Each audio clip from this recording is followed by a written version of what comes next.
பணம் பவர் வந்துட்டு, பணமும் சரி பவரும் சரி நம்முடைய இருதயத்துல என்ன இருக்குதோ அதை வந்துட்டு வெளிப்படுத்தி காண்பிக்கும்.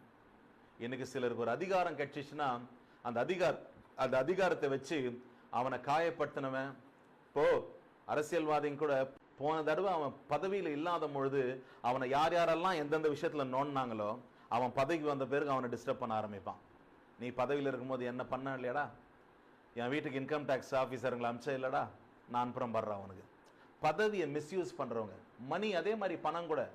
பணத்தை வந்துட்டு உன் இருதயத்துல வந்துட்டு தீமை இருக்குமே, ஆனால் உன் கையில பணம் வந்த பிறகு மற்றவனை வெறுப்பேத்தணும்ட்டே நீ சில காரியங்களை செய்வ, மற்றவனை கஷ்டப்படுத்தணும்ட்டே சில காரியங்களை நீ வாங்குவ, மற்றவங்களை காயப்படுத்தணும்னே சில காரியம் நீ செய்வ.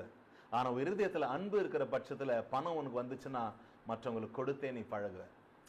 இப்போ அந்த பணமும் சரி இந்த பவரும் சரி ரெண்டுமே நம்ம இருதயத்துல என்ன இருக்குதோ இதுதான் காண்பிக்கும். நீங்க உதாரணத்துக்கு பழைய ஏற்பாட்டுல ராஜாக்களுடைய காலத்தை நீங்க பாத்தீங்கன்னா இஸ்ரவேல் தேசத்தை பலவிதமான ராஜாக்கள் ஆண்டார்கள்.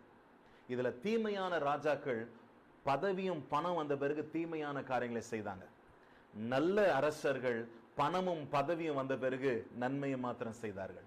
உன் இருதயத்துல என்ன இருக்கோ பணமும் பதவியும் அந்த நல்ல எண்ணத்தை உன் வாழ்க்கையில செயல்படுத்தக்கூடியதாய் இருக்கிறது. ஆமென். ஹல்லேலூயா.